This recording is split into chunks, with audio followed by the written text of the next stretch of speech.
Buenas noches y bienvenidos al webinar El suicidio se puede prevenir con el doctor Henry García Moncalián.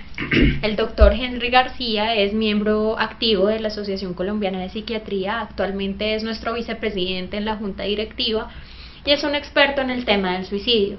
Además ha venido liderando la campaña que lanzamos esta semana en la celebración del Día Mundial para la Prevención del Suicidio. El suicidio se puede prevenir, demos un me gusta por la vida.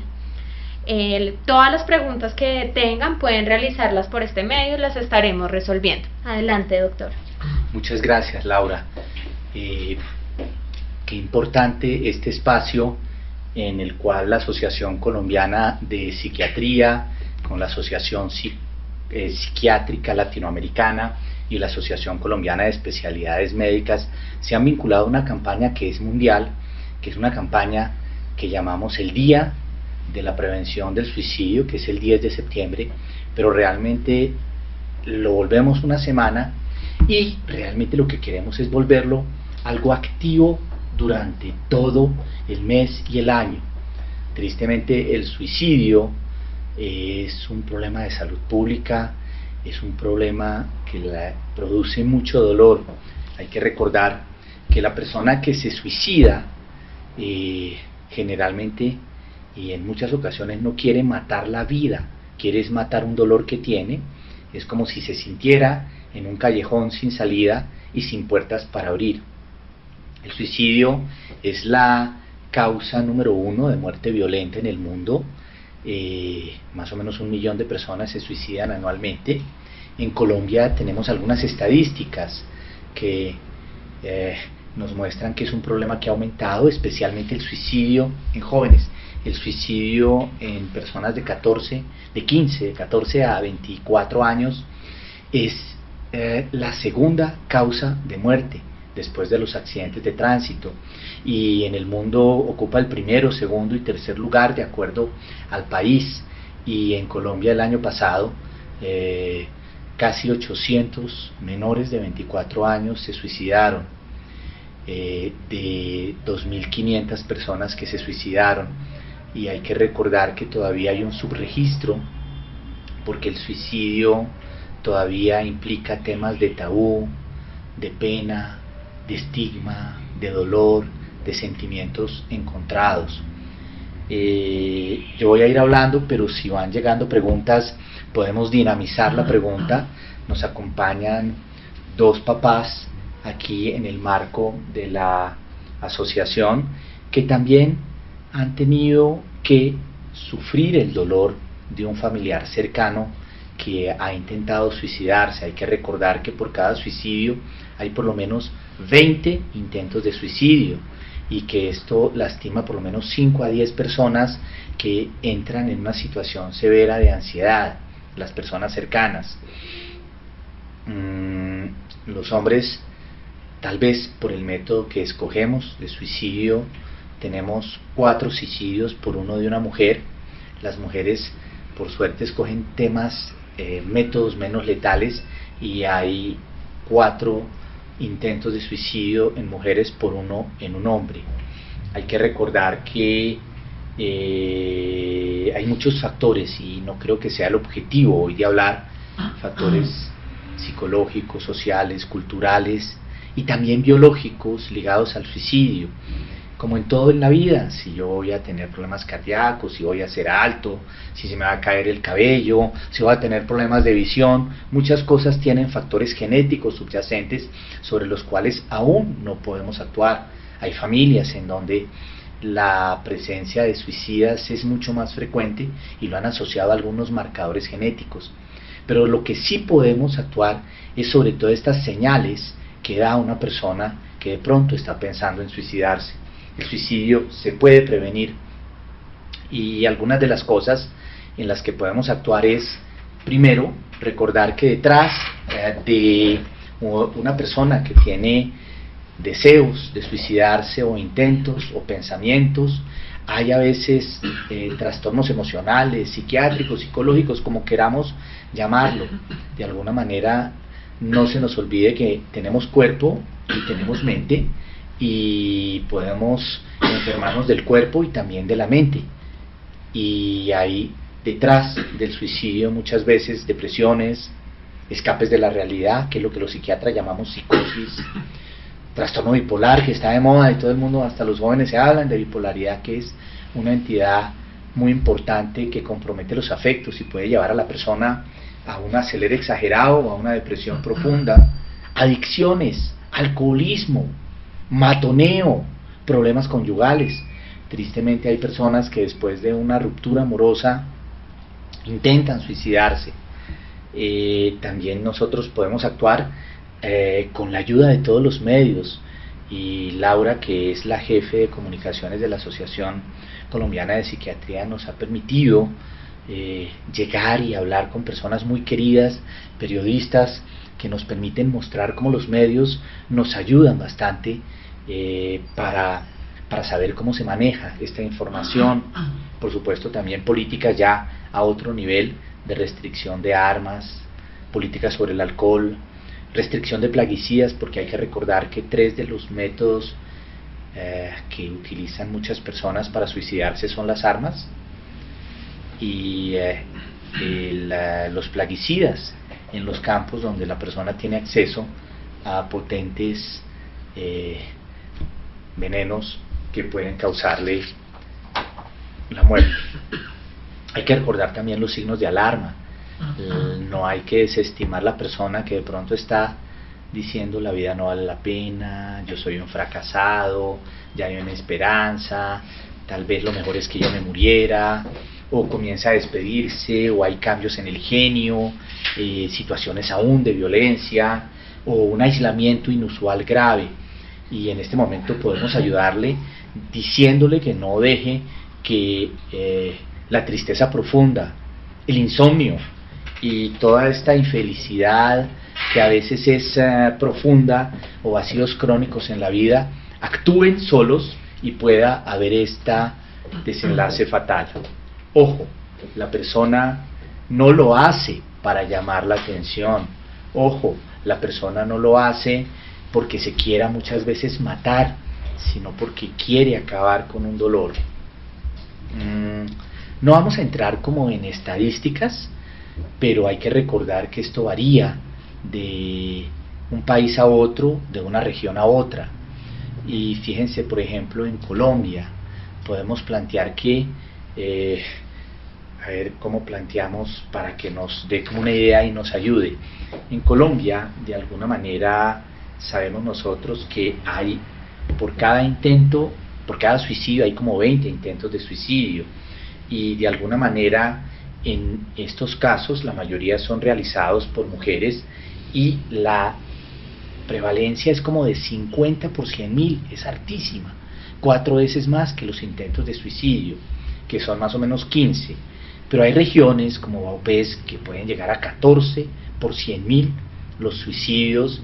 Y hay un estudio muy interesante, por ejemplo, de medicina legal, que muestra un aumento en el suicidio de indígenas. Y uno diría, ¿qué está pasando con estas personas? O en poblaciones como el Putumayo, donde ha habido no solamente desastres naturales, sino también situaciones psicosociales y de violencia muy graves. Mientras que, por ejemplo, la prevalencia de suicidio en San Andrés y Providencia es del 0.90%, o sea, 15 veces más bajita que el promedio nacional. Todo esto hay que analizarlo, no sé si han llegado preguntas, Laura. Sí, doctor, nos gustaría saber, pues, que habláramos un poquito de las familias en todo este tema del suicidio, ya que nos acompañan unos padres de familia.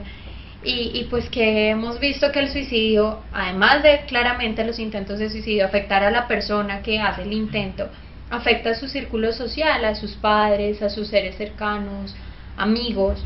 Entonces hablemos un poquito como de este tratamiento, de las familias en este sentido. Vamos a dejarlo para un poquito más adelante, okay, porque es lo que llamamos los grupos de sobrevivientes. Okay. Y para las personas interesadas también pueden entrar al IASP, que es la Asociación Internacional de Prevención del Suicidio. Me anticipo un poquito. La persona que se suicida deja muchos sentimientos encontrados, enojo, culpa, porque no me di cuenta, no pude prevenirlo. Muchas familias se han asociado para crear estos grupos que permiten un apoyo mutuo, y de pronto lo vamos a tocar antes, pero recuerdo que a todos nos compromete. No es lo mismo cuando nosotros desde la asociación, por ejemplo, programamos una intervención en donde queremos llegar a los médicos generales. Es que recordemos que la persona que se suicida en Estados Unidos han visto que el 60% el mes previo al suicidio había consultado a un médico general. Entonces es importante habilitar, capacitar a nuestros colegas médicos generales para detectar, para mirar cómo deben hablar con la persona que de pronto tiene alguna situación en que plantea y ve la muerte como una opción para quitar el dolor. Y también no nos olvidemos que también con los medios que nos ayudan tanto.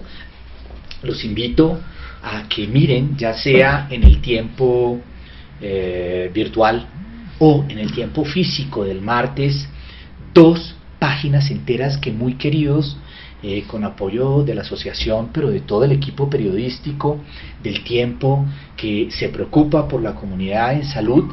Una en donde hablamos del suicidio, de estadísticas, de cómo es importante mirar que se puede prevenir, cómo hablar del suicidio no lo causa, y otro muy juicioso en donde citan algunos psicólogos que han trabajado las redes sociales y el suicidio. Los invito a que revisen estas 2 páginas, las encuentran en el Tiempo físico del martes, o sea, del martes 11, de ayer. No se nos olvide, por ejemplo, policía, bomberos, todos los grupos de emergencia, que generalmente son los primeros que son llamados cuando hay una situación de esta tan terrible, de alguien que con un arma o con algo, o desde un puente, lo sabemos, y lo saben muchas colegas que trabajan en el Centro Regulador de Urgencias, son los primeros en intervenir. También es diferente cuando hablamos con ellos, y ellos tienen muchas capacitaciones de cómo abordar, cómo con empatía, sin descalificar a la persona, sin juzgamientos, pero también buscando la seguridad, tanto de la persona que de pronto tiene el deseo de matarse, como de las mismas personas que a veces en Colombia somos demasiado como curiosos, ¿no? Entonces comienzan a llegar y de pronto pueden entorpecer la labor. Lo mismo en los docentes y en los colegios. Y antes de entrar a la pregunta de la persona que muy querida está participando, cuando uno es adolescente, puede que le dé una crisis existencial y aparece el suicidio como un pensamiento, una idea, y eso no significa que sea algo anormal. Comienza a ser anormal cuando es la única opción, y los docentes y todas las instituciones están preparadas y se preparan para poder como abordar los jóvenes en donde notan señales de alarma, previniendo también situaciones de matoneo, también trabajando en la autoestima de estos jóvenes y mostrando que a uno lo aceptan como es.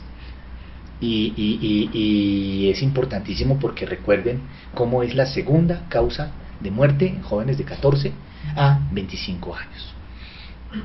Yéndome a lo que nos pregunta la persona que participa sobre los grupos de supervivientes, hay que plantear que los grupos de supervivientes, o sea, las personas que tristemente tienen un familiar, un amigo, el cónyuge, un hijo que se ha suicidado, buscan en estos grupos un medio poderoso y constructivo para apoyarse mutuamente y para poder como trabajar muchas cosas.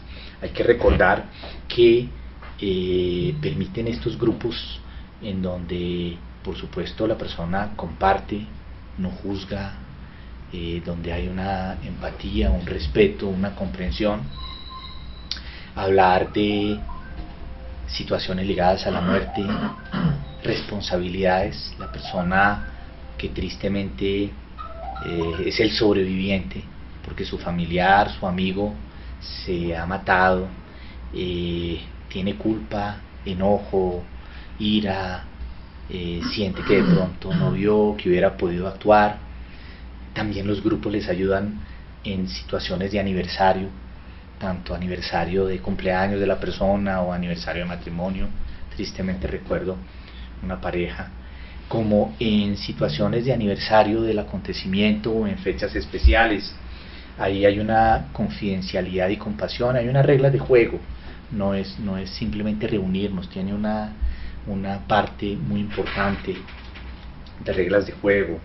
Hay que mirar que también ahí se pueden trabajar temas culturales, tabúes, ideas acerca del suicidio. Los estudios muestran que por cada persona que se suicida hay 5 a 10 personas que quedan severamente afectadas, amigos, comunidades, colegas, porque los médicos también se suicidan. Cuando miramos los riesgos de suicidio estadísticos que nos dicen mucho y no nos dicen nada, aparecen anestesiólogos, psiquiatras, veterinarios, tal vez porque están los métodos como que son letales, solteros, divorciados, personas desplazadas, discriminadas, sometidas a pobreza, en situaciones sociales difíciles. Entonces hay que mirar cómo un profesional debe evaluar todo eso. Hay que mirar cómo la familia ahí puede trabajar el dolor y también anticiparse a muchas cosas que a veces están detrás del suicidio, como son enfermedades, depresión, adicciones, alcoholismo, problemas conyugales, matoneo, trastorno bipolar, aún esquizofrenia, que es un trastorno psiquiátrico grave en donde la persona se puede escapar de la realidad. Don Jorge, cuénteme, quería preguntar algo. Sí, claro que sí. Don Jorge, ¿se está oyendo, Fabián? Sí, muchas gracias. De acuerdo con su experiencia, los intentos de suicidio se ven más connotados cuando los papás son separados, o eso no tiene nada que ver con los intentos, por una parte. Y por otra parte, pues si el intento se refleja porque a pesar de que tiene toda la persona, no le hace falta nada, ¿por qué no hace el intento? ¿Por qué hace un intento de esos si no le falta absolutamente nada en su casa, por ejemplo? Muy buena pregunta, Jorge, muy profunda, nos daría casi para un simposio. Si hay estudios que miran que hay personas más vulnerables a tener suicidio, pero hay que tener cuidado porque acuérdate que las estadísticas son cosas generales que nos orientan sobre poblaciones de riesgo. Si hablamos de que los desplazados sometidos a violencia son población de riesgo para suicidio, imagínate en Colombia. O ahora con tantas personas que han tenido que ser desplazados o migraciones, los migrantes también, migraciones tan fuertes como de los países hermanos. Sí, podríamos decir que sí y no. Cada persona es diferente y por eso es importante mirar. Fíjate, por ejemplo, personas que han sido abusadas sexualmente tienen más riesgo. Hay que separar la persona que a veces hoy hay una forma de expresar el dolor que son los adolescentes o jóvenes que se cortan, lo que han llamado el cutting, en donde realmente la persona no se quiere matar, sino que es casi como que con un dolor físico buscar apaciguar un dolor emocional. Familias disfuncionales pueden dar más riesgo de suicidio.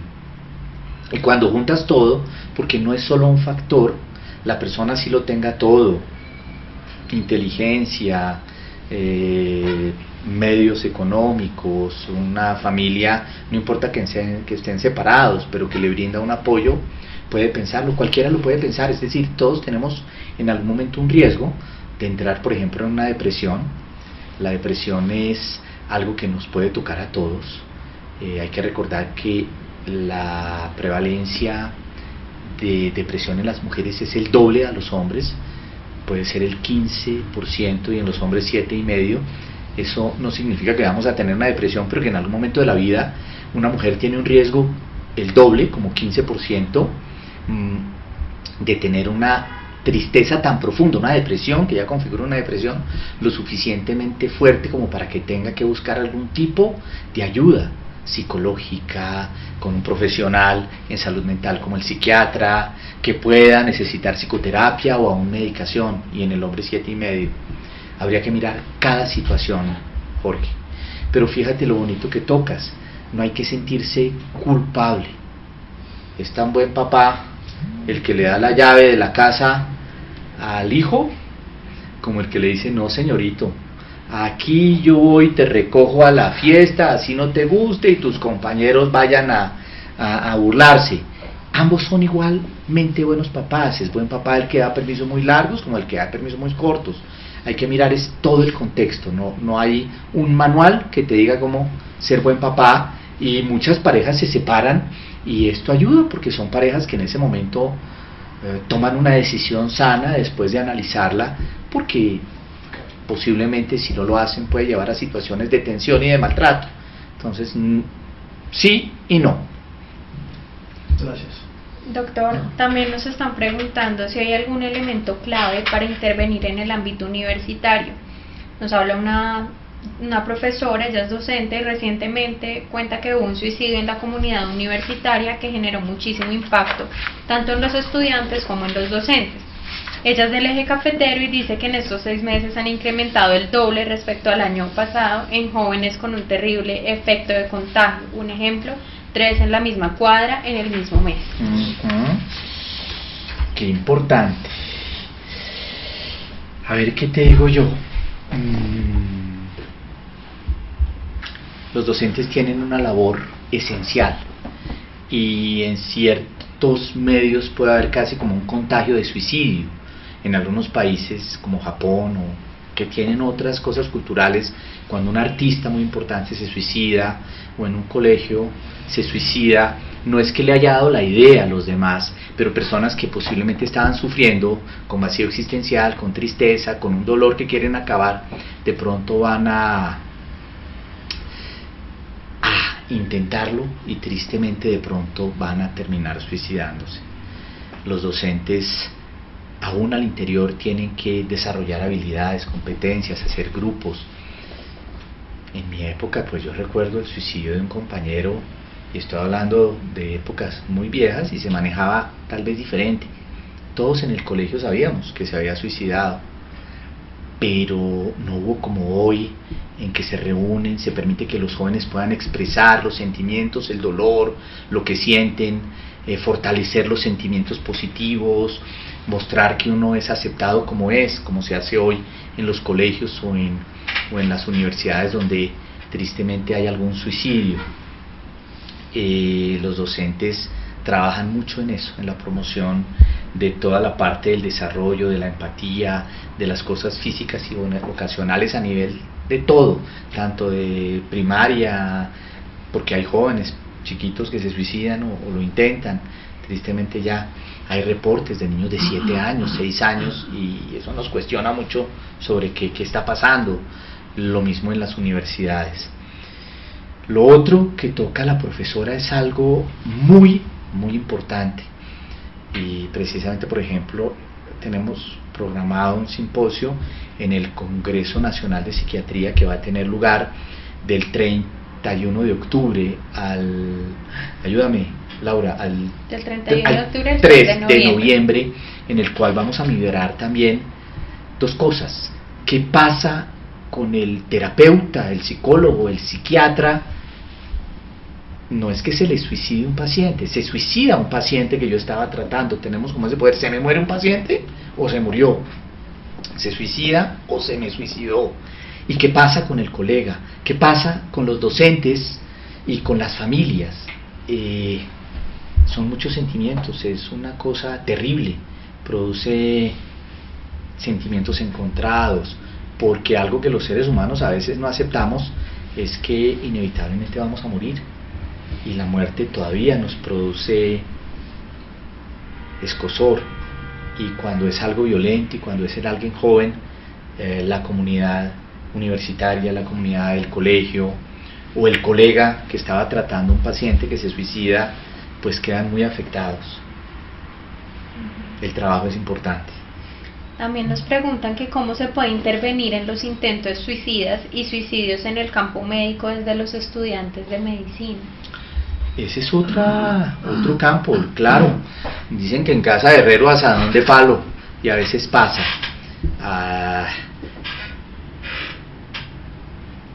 No sé si Netscape, que hay portales como serios que podría consultar la persona, como psiquiatría.com, que es un portal de Barcelona, o Medscape, que es un portal norteamericano muy serio, porque acuérdense que en internet pueden encontrar de todo, ¿no? Ni hablemos de la importancia del manejo juicioso de las redes, o los que arman blogs para decirle a otros cómo podrían suicidarse. Cosas que hablan del suicidio del colega, del paciente en quien el psiquiatra se ha suicidado, porque eso está también descrito. Es bien complejo, es una pregunta muy compleja porque implica factores individuales, evaluar, pero por supuesto poder consultar. Yo lo que le diría es, cuando pasa algo tan trágico, tan traumático, no hay que tener dudas en consultar y buscar expertos que puedan orientar a grupos. No es psiquiatrizar el suicidio, para nada, no es psicologizar el suicidio, es mostrar que es algo que en donde los psiquiatras, psicólogos, personal en salud mental y muchos miembros, como mostramos, tenemos que poder ayudar a prevenirlo, y en el caso que la situación pues sea necesaria, remitirlo adecuadamente a los profesionales. También nos preguntan que cómo se puede trabajar con una comunidad cuando un joven se suicida.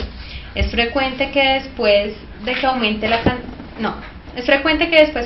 cantidad de padres que se encuentran con los hijos con cartas de despedidas y elementos para realizar el suicidio, sobre todo los que eran cercanos a quien murió, como un efecto dominó.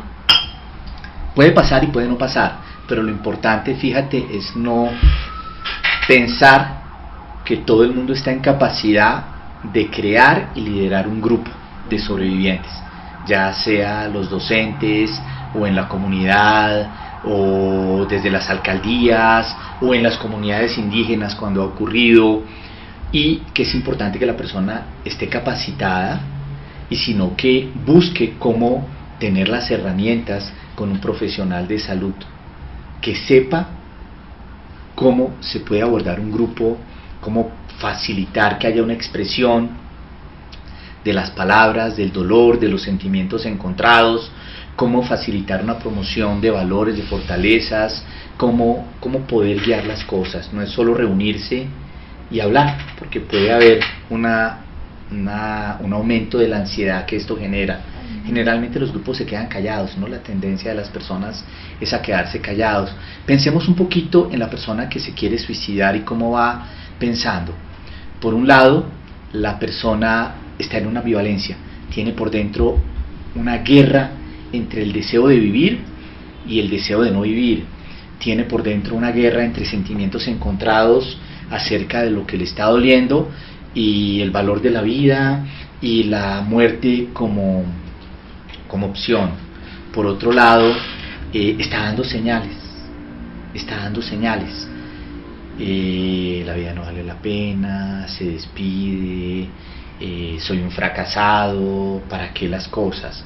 Por otro lado, aparece la impulsividad. La impulsividad no es todo el tiempo.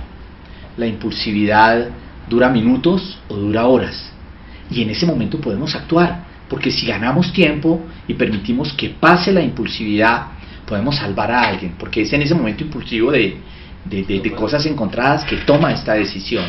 Y en tercer lugar, entender que hay una rigidez. Está viendo su pensamiento casi como si ese fuera la única salida, un callejón sin salida. Entonces comenzamos a mirar con los mitos del suicidio. El suicidio no es prevenible, eso es cierto, pero muchos suicidios son prevenibles. Hay cosas intempestivas, no podemos.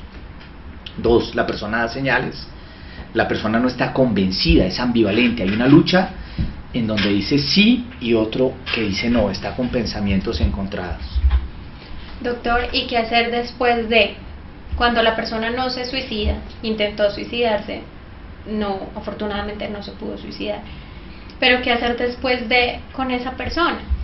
Por ejemplo, hay casos en los que la persona intentó suicidarse y bueno, no se suicidó, pero después de ya toca hacer lo que esa persona diga, porque si de pronto la hago enojar, vuelve y recae en un intento de suicidio.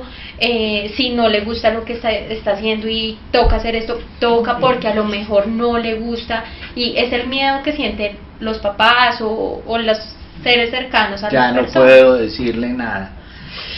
Mira qué importante, Laura, lo que trajiste aquí, porque vamos a tocar otro mito del suicidio. Primero, el mito es que la persona que piensa en el suicidio no lo va a cometer. No, la persona que piensa o habla del suicidio de pronto puede estar pensándolo. Uno. Dos, que la persona que se mejoró ya no se va a suicidar. Es otro mito.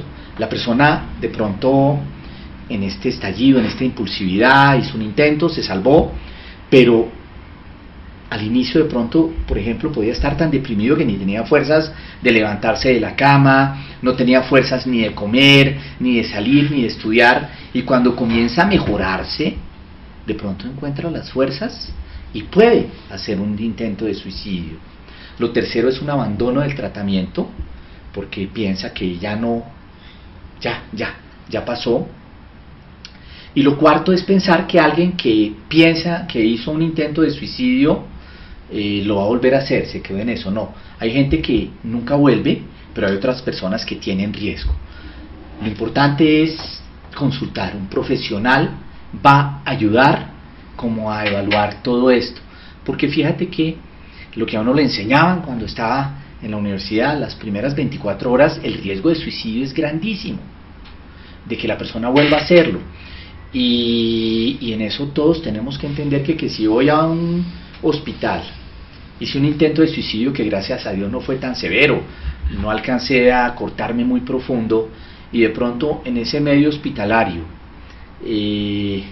no hay un colega que de pronto ve la importancia de una emergencia en esta situación porque tiene un infartado, hay una persona sangrando, etcétera, y le damos salida ahí mismo sin canalizarlo, sin ofrecerle una puerta, sin darle teléfonos donde pueda consultar, pues vamos a dejarlo medio solo, sin mirar cómo es la red de apoyo social.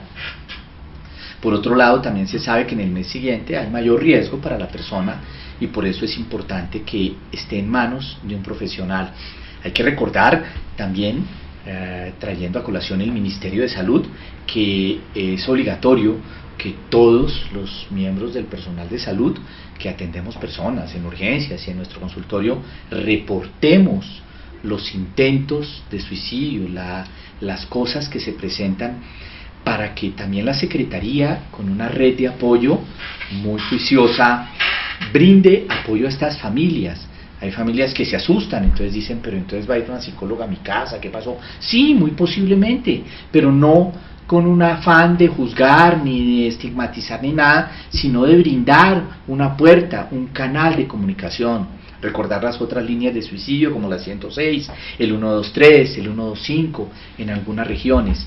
Hay puertas que hay que brindarle a la persona, entonces no desestimar, no, la persona no está llamando la atención. Yo recuerdo el caso de un niño, hace muchos años, 10 años, llegó a una institución del sistema de salud y, claro, podría producirnos una sonrisa. El niño se tomó 5 vasos de agua porque se quería matar. Entonces, sabemos que no, pero detrás había una situación terrible, había una situación de abuso, había maltrato, todo. Entonces, el niño estaba pensando que con eso se iba a matar. O sea, no hay que desestimar ninguna señal que nos da, ni los cortes que gracias a Dios no sean profundos y requieran de otros especialistas diferentes al médico urgenciólogo de urgencias. Listo, doctor. ¿Tienen otra pregunta? Emelina, tú tenías una pregunta. Y Laura me la quitó, pero tengo Por otra, favor. doctor. ¿Qué hacer cuando la persona vive sola con la mamá o con el papá y presencia, o sea, cómo manejar físicamente el momento de? Porque hay veces que la otra persona, el papá o la mamá o el familiar más cercano, presencia esas manifestaciones de querer quitarse la vida. ¿Cómo actuar en ese momento, en ese preciso momento? O sea, pedir ayuda. Acuérdate que hay que salvar a la persona. Yo te diría que ahí utilizar un poquito el sentido común. O sea, si tú ves un riesgo tan grande, disimuladamente llame a los porteros, a la policía, a alguien que te pueda ayudar a contener a la persona en ese momento. Contenerla no es echársela encima, porque esto no es una pelea, es poder hablar y decirle: denos tiempo, yo no sé si más adelante usted se va a matar o no, pero en este momento muy posiblemente usted está sin la capacidad de tomar una decisión. Entonces yo pienso que ahí tú tienes que echar mano de todo, de las autoridades, por eso es el 1, 2, 3, y ahí muy juiciosos te remiten a alguien que está con el centro regulador de urgencias, o un psicólogo, o alguien con quien de pronto puedes comenzar la primera intervención. Es imposible un control 24 horas de ninguno de nosotros, ni de alguien que ha tenido una depresión, pero en ese momento de urgencia, fíjate que la impulsividad es algo sobre lo que debemos actuar, porque la impulsividad no va a durar todo el tiempo, y en ese momento impulsivo es que nos van a ocurrir las tragedias. Tengo pacientes que se angustian y entonces dicen: no, ahora yo vivo en el 13 piso, entonces ¿cómo hago? No logro vender el apartamento para irme uno al segundo piso. Sí, no es pensar que uno moviendo todo en el afuera o dándole gusto a la persona, porque eso no nos lleva a una situación diferente. Un profesional te puede ayudar como a orientar, porque muchas veces son vacíos internos y no externos los que tiene la persona que en ese momento lo está pensando. Doctor, ¿y usted qué recomendaciones le puede hacer a los medios de comunicación para que informen sobre el suicidio sin caer en el amarillismo, o en llegado caso, en el peor de los casos, a que las personas culminen el propósito que tenían en un comienzo? Mira, yo les diría, para no entrar como a decir cosas y que nos vayamos como a otro campo, Sí, señor. que sin miedo entren al IASP, esa asociación, con eso ponen International Association of Suicidal Prevention, y allá hay una cosa que dice recomendaciones a los medios, pero la Organización Mundial de la Salud también de Ginebra tiene uno, aunque es viejito, es pilísimo, del 2002. Ustedes pueden poner OMS,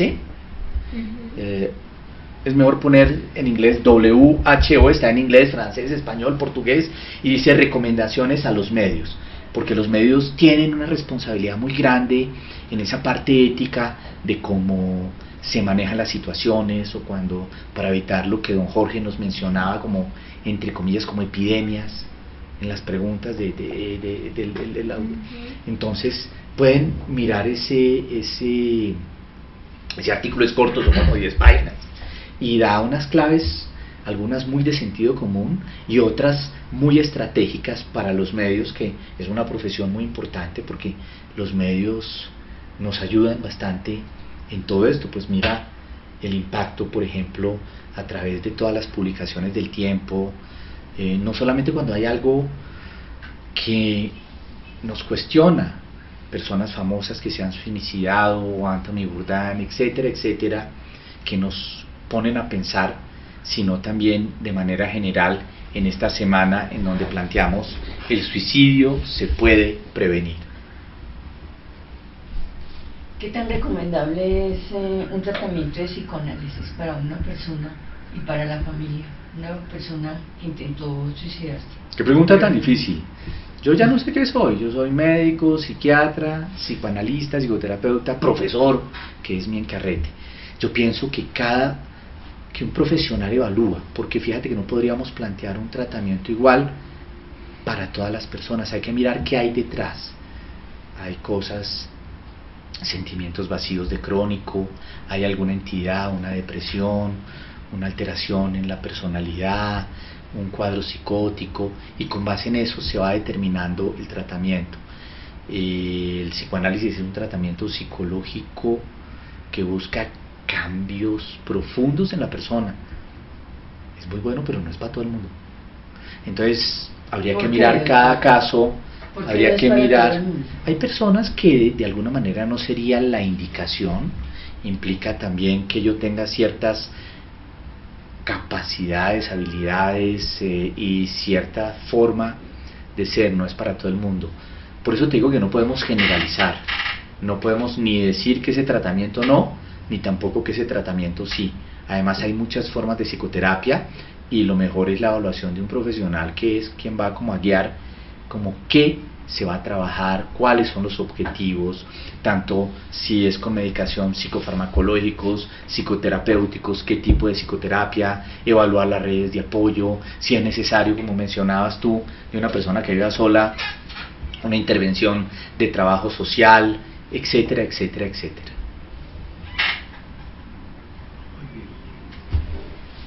¿Alguna pregunta? Bueno, doctor, muchas gracias, muchas gracias. Muchas gracias. Y aquí, desde la Asociación Colombiana de Psiquiatría, seguimos trabajando también para prevenir el estigma. El suicidio tuvo mucho estigma. Recuerden ustedes los factores culturales y religiosos, la vergüenza de los cementerios que eran para las personas que, y tiene todavía, tal vez en la ciudad no tanto, como en muchas otras regiones, y es importantísimo que estemos todos aliados y trabajando multisectorialmente. Sí, muchas gracias a todos, qué importante pues la participación que hemos tenido. Esperamos que las conclusiones hayan sido muy oportunas y que entre todos entendamos y actuemos para que el suicidio se pueda prevenir y evitemos y disminuyamos tantos casos que han ido incrementando a medida que pasan los años. Gracias, doctor. Gracias, a Fabián, ustedes. Gracias, Laura. Gracias, Evelina. Gracias, don Jorge.